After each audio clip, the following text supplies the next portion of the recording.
Welcome to LUX Chats. I'm Stevie Mac here at the Creative Hub in the Tullamarine.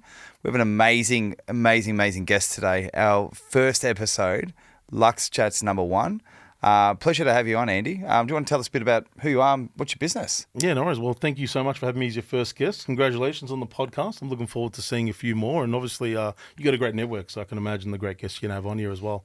So pleased to be your first. A bit about myself. I'm a web developer. I love creating content. I like smoking cigars. I like shooting the occasional guns legally. And that's a bit about myself. So the web development you've done for a little bit. Love to hear really how you got into that. Because I don't normally know too many web developers that shoot guns. Yeah. So obviously it must be pretty hard coding by day and guns by night. Yeah. So tell us about the web design. Yeah, no worries. So I've been in web development since 2010. So I'm actually an ex-mechanic by trade. Yeah. So I've always been into computers and things like that. It's always sort of been my second nature.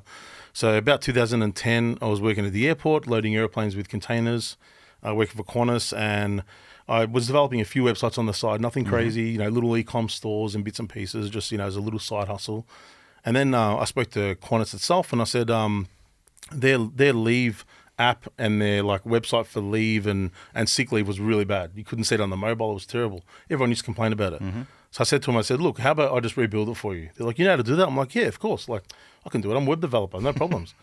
So I went home and I'm like, how to rebuild the website of the Qantas. I sort of learned on the fly, as you do. I think that's what happens with Qantas sometimes. Yeah. How to fly a plane. Yeah, well, that's how to be delayed, etc. Yeah, correct. Pretty standard. But so I did that, and I didn't charge them a lot for that, but I charged them a little bit. Once I got that under my belt, then I started moving on to, websites for workshops, other online stores, and it just sort of snowballed into a bit bigger and bigger. And then, my first big client was a client called Borg Dental, who I'm still with to this day. Mm-hmm. I think 2012 he came on, so it's been 12 years with him. And since then just built it up. Amazing. And obviously just going from Qantas through to the website development. Yep. The passion for cigars. So you got a brand, Amerto. Amerto Cigars, yeah. Yeah, yep. So we've shared a couple together. Absolutely fantastic. Keep coming back. Yep. Do you want to talk to us about how you got into that? So you've launched that recently or? It's been launched for about 2 years, but I've always been hesitant to push it out. It's a real passionate project for me. I don't want to do it wrong, if that makes sense. Mm-hmm. So I'm sort of limited. I'll release 20, 30 cigars, they sell straight away, or 50, 60, they sell straight away. But I've been smoking cigars for about 20 years, and I've just always wanted my own blend, to be honest. And I got in touch with someone in Florida, a friend of mine lives there, put me in touch with a farm in Nicaragua, and a few weird Zoom calls with them in the farm, back and forth. I finally got sort of the blend I wanted. Mm-hmm. And they started shipping them over, and I started selling them obviously as Amerto Cigars. So I try and get them that's the only blend is for me that they export from the farm. So how many cigars are you looking to sell a year? It's hard because I don't get a lot of stock straight away. Yeah. I sort of between that and everything else I do, it's not something I focus on 100%. But if I want, whenever I get stock, they sell straight away. I can't hold on to them. So I guess why aren't you doing more there at the moment? Is it a constraint in terms of your time? You're just time poor there, or what are you doing all this for? So obviously you're pushing the website, you're pushing the cigars. Yep. What's really driving you to do all this work so hard? You don't have to. No, definitely not. Well, with the cigars, it's more of a passionate thing. Yeah. With the website stuff, I like it. I enjoy it, but I'm just as happy to go work at Coles. I don't really care about what I do. I just want to do something I like to do. Mm-hmm. Whether it's paying me a shitload of money or a little bit. I just want to do stuff I like to do, and having that freedom is great. So with the cigars, it's more of a passionate, I smoke cigars anyway. If they don't sell, which they always do, I'll smoke them myself. But the next year I do want to do a bit of a big push, and that's where obviously you and the Lux Club will, sort of get involved with you guys, of course, to help with your network to push it out. But that's definitely something that's on the cards for next year. We look forward, as I said, getting behind big brands anyway. We love a good underdog. Yeah. At the end of the day, you've got your own brand. You got your own blend. It's pretty special. I don't know anyone else in Melbourne or Australia, as connected as I am, that has that sort of passion. So I guess next would be, so you've got the cigars, you're launching your own events, what I hear. So you're going to be running some of your own events? Yeah, cigar events. What are they going to look like? How many people? It's hard because, like yourself, I have a bit of a network over the years, and I want to invite everybody. I'm kind of like you. I want to get everyone involved, and I want to help everybody and push everyone together. But having 100 people at an event like that, it's hard to find the right space. Recently we've been looking as well. It's very difficult. So I think we can do a few at like 30, 40 to 50 people, which I've done cigar events in the past and they've gone really well. But so I'm thinking like that, 30, 40, 50 fortnightly events maybe. Going to mix those with some whiskies or yeah, for sure. I can do a bit of like whiskey pairing, whiskey tasting / cigar tasting and pairing. I think that's really good. Seems like you got a bit of a taste for the high life, really. So, I don't know about that. Well, Well, it maybe I've got sounds a taste for the whole life, but you know what? I'm it just comes as at happy. a cost. It comes with a cost, but I'm also Yeah. just as happy with tuna in a can and a sleeping bag on the porch. Like I think it's great to enjoy the highs and lows anyway. And so it's great. So let's go on to high level achievements. Do you want to share with us something that's just sort of blown your own socks off? What's something that's really you've been super proud of in the last few years that you've just gone, yep, that's a high level achievement? I never thought that I could support myself doing website stuff in the start. I was like, it's going to be a side hustle.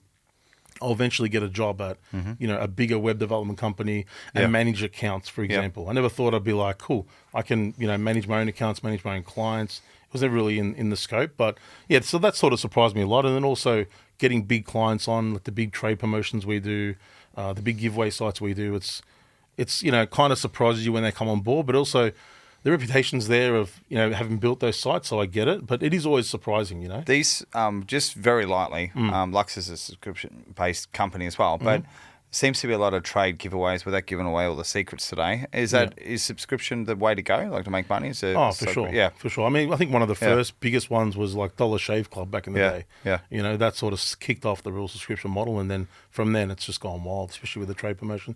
Aussies are gamblers. We love gambling. I play touch slot every week. I've never won anything, but I've probably given them $1 million and I've won nothing. But we put a syndicate on tonight. I said something I do with one of my ex-partners. We have something going on. She's like, 100 million's on. Well, off we go. Yeah. And it's just something fun. Yeah, I think we don't mind having a bit of a dabble. And I think that's which is fantastic. So, I guess then, like, what's really motivating you at the moment then? So, what's really pushing you for 2025? To really sort of just grab this by the horns. You said this favorite part of the year. It is.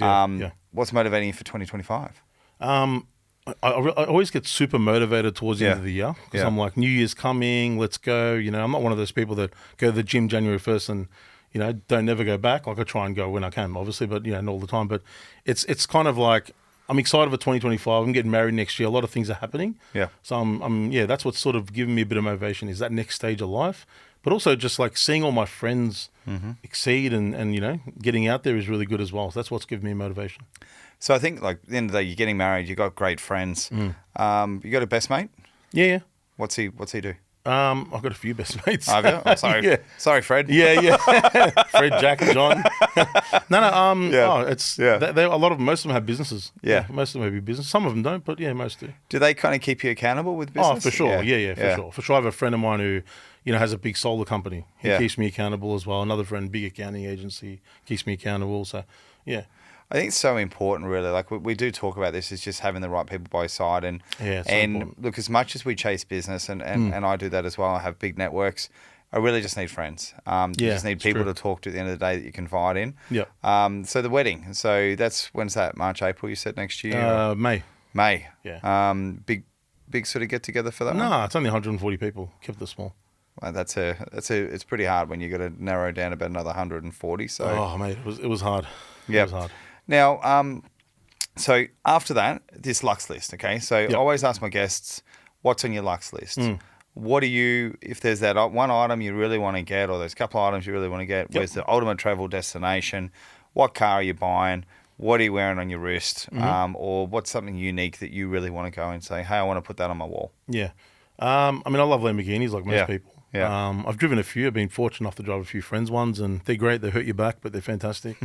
But when it comes to, I'm more of experiences. I love Switzerland. I want to explore. I want to do all of Austria. I want to do all the World War II kind of history stuff across Europe. I think that's really cool and interesting. Before it all sort of goes away. So would you do that as a tour group? You're going to take some of those mates, or how would you put something like that together? If I had unlimited money, for example, I'd literally take 50 of my friends to do all this cool shit all over Europe and just all history kind of exciting stuff. I saw a guy that I caught up with in Melbourne, and he'd been traveling with 10 of his best mates, and they did 10 countries for his 50th. So they were in Las Vegas. That's cool. Then they've gone to they went to San Fran. Then they've been to Hawaii. Then they were obviously come over to Australia. These guys were Kiwis. Yeah. And they just travelled to I think they went to Italy. Yeah. And he shouted them all. And I met these guys just by chance, and it was they just said, mate, we just want to remember a 50th. It's never been done before. Yeah. And they took their partners as well. So it was actually, I think, about 20 people all up. That's great. That's goals right there. That's what you want to do. I think that's, when we talk about the Lux list, it's really great to have the beautiful items, but you need to be able to share it. Shared experience is probably the best. Yeah, exactly right. Yeah. What about restaurants? So where would that be? You got a place in your head, like is it Paris or something like that, or where would you go to? I mean, I eat anything really, so I'm not really too fussed. But you can get your noodle box. I can get a noodle box. I'm happy with that. Nice and cheap, nice and easy. Yeah. I've done most of Europe, so it's hard to pick where I would go. But I just I mean, I think Germany was fantastic. It was one of the best places, I reckon. Okay, so I'd love to know this for, I guess, some of the audience that watching in here. Yep. Just a few tips for business. Like you're running a couple of businesses now. What do you want to share to the young entrepreneurs that watching that really want to pursue, change goals, go away from that 9 to 5? Yeah. And do you really think being a business owner is the key, or do you think working for somebody is? It depends. Like I think being a business owner, you always think to yourself, I walk through the shopping centre and I look at the guy working in Coles. I'm like, lucky bastard. Yeah. He doesn't have to. He just does his job, goes home. There's no phone calls at 7 o'clock at night. Hey, we're doing this meeting tomorrow, whatever. So I guess it's the grass is always greener on the other side, right? So it's a bit hard, but I think I don't know, like to give advice about that, maybe it's more of just be laser focused on one thing and just do that really good until you perfect it. Even because I didn't study web development, I just learned it all in one. So there's heaps of ways to do it. So that's probably the one thing, just like focus on one thing and surround yourself with great people. But also, like at the start, I did websites for free, and I still do little things here and there for nothing to get exposure. You got to be open to that. Some people aren't, That's I think it's at the end of the day, I think just an opportunity to get yourself into the door. So even how we met was initially, how'd we meet? We were Marquee Club or one of the like a car event. Yeah, it was a car event. Yeah. Cross paths and that sort of stuff. And now we're doing business together where you're building out the web app and that sort of stuff as well, which is fantastic. And so we just start small and then we get inspired. And you've obviously dealt with some multi-million-dollar clients as well. Yeah.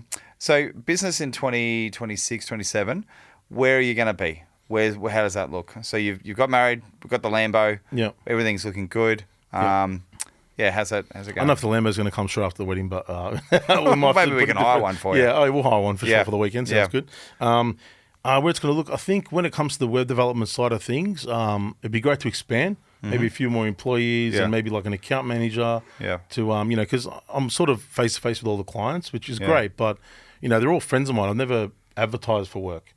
So it's which is great, fantastic. But it's just a lot of like talking to people and meeting and and I feel like it puts me away from doing a lot of work that I like. So you almost need a BDM, don't you?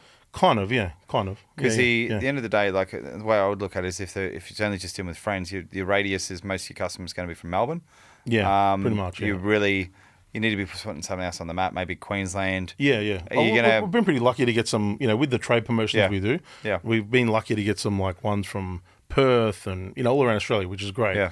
But everything that is, if I track down every job I've ever done, they've all come from a friend. Yeah. I've never actually advertised, or they've come from the website or whatever, but like never actually spent money on advertising. Fantastic. Which is fantastic, which is great. So yes, I want to expand that, and also with the cigars, I'd love to get that in shops, which I'm in talk with a few shops now. Yep. And then just have consistent events. I want people to be able to come to events once a month and enjoy the cigars, and even bring your own cigars. I don't care if you don't smoke my cigars. I just want to. There's something about sitting down with a cigar. You've got an hour with nothing but to do, but talk to each other. Would you ever have your own clubhouse? I'd love to have my own kind of Candela Nuevo without the $100 million budget kind of styles. But I think you could almost combine that. Even where we're sitting in this studio today at the Creative Hub. Yeah. You've got a mix of mixed businesses in here, so it could be website by day, cigars at night. You know what? This factory, by the way, in the Creative Hub is freaking awesome. Yeah. This is exactly what I want. How good is this furniture today? This is really cool. I like the painted AK. Yeah, this is Donna, and their beautiful Christoph skull here. It's a Chinese AK, I think. The Russian ones have a bit of a different front. Yeah. But Oh, well, that's the gun expert.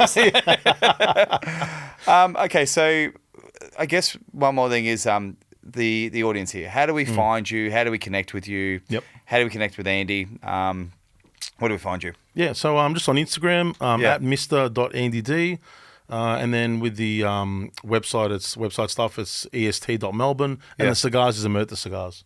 Amerto Cigars. Yeah, but if you go to my personal Instagram, they're all there anyway, all the links. And how many cigars have you got on up for sale? How many different types? 5 different ones, but I normally, the Capos and the Consuletis sell out all the time. Yeah. The Dons and the Capo di Capis are really big, so they're only for certain, a lot of people don't want to sit there for 2 hours to smoke a cigar. I do. A lot of people don't. So what's the average time for smoking a cigar? Probably 35, 40 minutes for like an average cigar, yeah. And should you have a scotch with it or a whiskey? Yeah, I love to have a Hibiki Harmony with it. It's beautiful. Japanese whiskey. Let's make that happen. Let's do it. Hibiki Harmony. We've done it before. We'll do it again. We definitely will.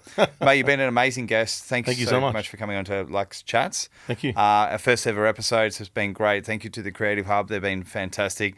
Thanks to the guys at Coco Lee Furniture for obviously looking after us today with this beautiful set. Yeah, this is nice. My name is Stevie Mac, so I run obviously Lux VIP events, so you can find us on lux.vip.events on Instagram.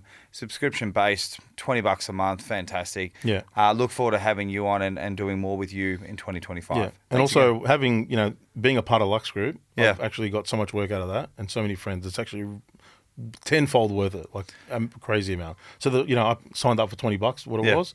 2 weeks later, $10,000 website job. A month later, another $5K.